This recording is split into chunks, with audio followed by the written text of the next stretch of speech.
मित्रों, नमस्कार। आज मैं आपको वह प्रसंग बताने जा रहा हूँ कि स्वामी अखंडानंद जी के प्राण हनुमान जी ने कैसे बचाए, या यूँ कहिए कि हनुमान जी ने स्वामी अखंडानंद जी के प्राण बचाए। स्वामी अखंडानंद जी का जन्म 1911 में हुआ था और 76 ईयर्स बाद, यानी 76 साल बाद 1987 में उन्होंने वृंदावन में अपने प्राण त्यागे। स्वामी अखंडानंद जी का मूल नाम शांतनु बिहारी द्विवेदी था। उनके पिता का निधन बहुत जल्दी हो गया था। उनके जन्म के कुछ साल बाद ही, शायद 6-7 साल बाद उनके पिताजी नहीं रहे थे। तो उनकी माताजी ने और उनके बाबा, जिन्हें लोग दादा भी कहते हैं या ग्रैंडफादर, ने उनकी शिक्षा दीक्षा की। उन्हीं के अंडर में रह के उन्होंने ये सब सीखा। शांतनु बिहारी द्विवेदी एक सर्वपारी ब्राह्मण थे और द्विवेदी जी के जो बाबा थे वो जाने माने एस्ट्रोलॉजर थे, ज्योतिषी थे, और उनको गणित का भी बहुत ज्ञान था, संस्कृत का भी बहुत ज्ञान था। तो उनकी अर्ली एजुकेशन में ही जो घर पर हुई, उसमें वो ज्योतिष विद्या, संस्कृत और गणित काफ़ी कुछ सीख गए। फिर बाद में उनको पढ़ने के लिए पंडित प्रहलाद मिश्र के यहाँ भेजा गया। पंडित प्रहलाद मिश्र जी के यहाँ जब इनको भेजा गया, वहाँ तमाम बच्चे पढ़ने आते थे, उसमें शांतनु बिहारी द्विवेदी भी जी थे। जब वहाँ पढ़ने भेजा गया तो कुछ दिन ऐसा हुआ, for a few days he could not go there. वहाँ वो एब्सेंट रहे, अनुपस्थित रहे। तो एक दिन पंडित प्रहलाद मिश्र जी के पिताजी शांतनु बिहारी द्विवेदी के घर आए और उन्होंने उनके घर में उनके दादा से पूछा कि आजकल ये बालक हमारे यहाँ पढ़ने नहीं आ रहा, क्यों नहीं आ रहा। तो उन्होंने बताया कि इसको काफ़ी ज्वर आ रहा है, बुखार आ रहा है, फीवर है, इस कारण से वो नहीं आ रहा। तो पंडित प्रहलाद मिश्र जी के जो पिताजी थे, जो वहाँ गए थे, उनका नाम था पंडित रघुदत्त मिश्र। रघुदत्त मिश्र जी काफ़ी जाने माने आयुर्वेदाचार्य थे, आयुर्वेदिक चिकित्सक थे, डॉक्टर थे। तो उन्होंने कहा कि इस बालक को, यानी शांतनु बिहारी द्विवेदी जी को, उनके घर भेज दो, कल तुम आ जाना और हम तुम्हारा बुखार उतार देंगे। तो शांतनु जी अगले दिन उनके घर गए। तो वहाँ क्या हुआ कि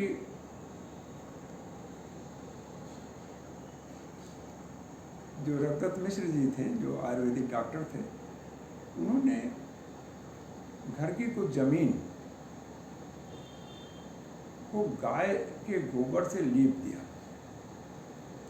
और गाय का गोबर से लीपने के बाद उस पर एक कंबल बिछा दिया। कंबल के ऊपर इनसे कहा गया कि तुम बैठ जाओ या लेट जाओ। तो ये लेट गए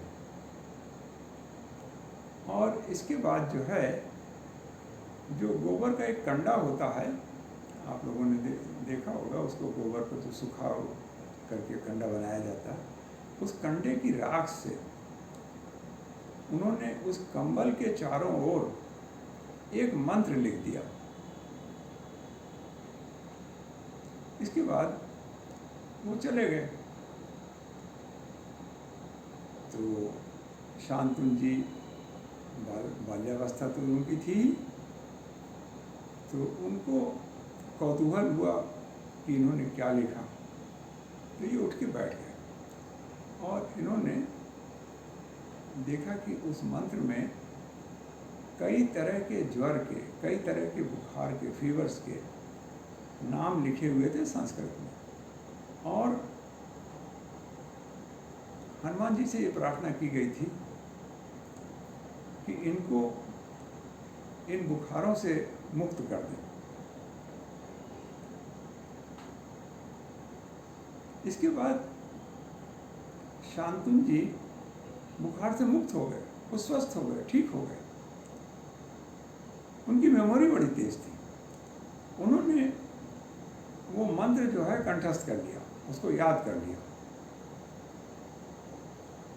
बहुत दिन तक ढूंढते रहे कि यह मंत्र कहाँ लिखा हुआ है, कैसे है। तो बाद में शांतनु बिहारी द्विवेदी जी गीता प्रेस में काम करने लगे थे, उसके संपादकीय विभाग में।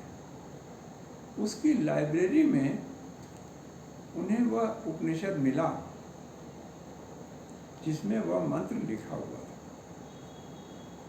आपको बता दें, वो भी बड़ी रोचक कथा है, ये कैसे वहाँ पहुँचे। कल्याण जो 1926 में निकलना शुरू हुई गीता प्रेस से, हिंदी मासिक पत्रिका थी, अभी भी निकलती है। आज 98 ईयर्स उसके हो चुके हैं। 1,80,000 छपती है आज इस इंटरनेट के युग में भी। तो हनुमान प्रसाद पोद्दार जी के लेख उसमें छपते थे।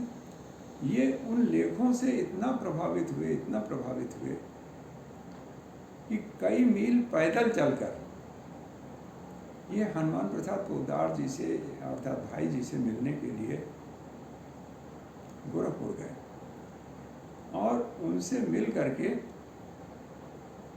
हनुमान प्रसाद पोद्दार जी भी इनसे मिलकर बहुत प्रभावित हुए। तो इस तरह से हुआ ये कि कुछ दिन बाद जो है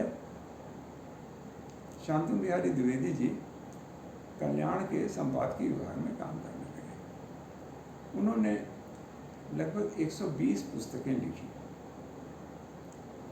आज जो गीता प्रेस की भागवत हम लोग पढ़ते हैं वो शांतनु बिहारी द्विवेदी जी की ही लिखी हुई है। जो गीता प्रेस की संक्षिप्त महाभारत है वो भी शांतनु बिहारी द्विवेदी की ही लिखी हुई है। संक्षिप्त महाभारत लिखने के बाद उन्होंने संन्यास ले लिया था। उड़िया बाबा के निर्देशन में उन्होंने संन्यास लिया था। संन्यास लेने के बाद उनका नाम स्वामी अखंडानंद हो गया था। संन्यास लेने के बाद उन्होंने अपने कई संस्मरण आनंद बोध नामक पत्रिका में लिखे। उन संस्मरणों का संकलन उनके निधन के बाद,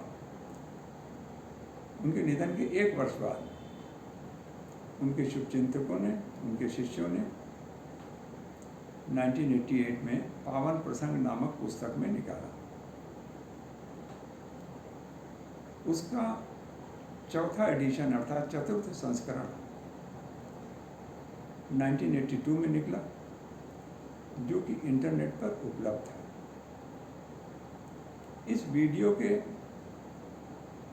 कमेंट बॉक्स में पावन प्रसंग पुस्तक का मैं लिंक दे दूंगा। उस लिंक पर क्लिक करके कोई भी उस पुस्तक को पढ़ सकता है। बड़ी रोचक पुस्तक है। मैंने भी स्वामी अखंडानंद पर एक लेख लिखा था, उसका भी लिंक इस वीडियो के कमेंट बॉक्स में मैं दे दूंगा और कोई भी उसको क्लिक करके मेरा लेख पढ़ सकता है। आज के लिए बस इतना ही। आगे फिर कभी आप लोगों से भेंट होगी। आप लोगों ने मुझे सुना, इसके लिए मेरा बहुत बहुत आभार। और धन्यवाद, नमस्कार।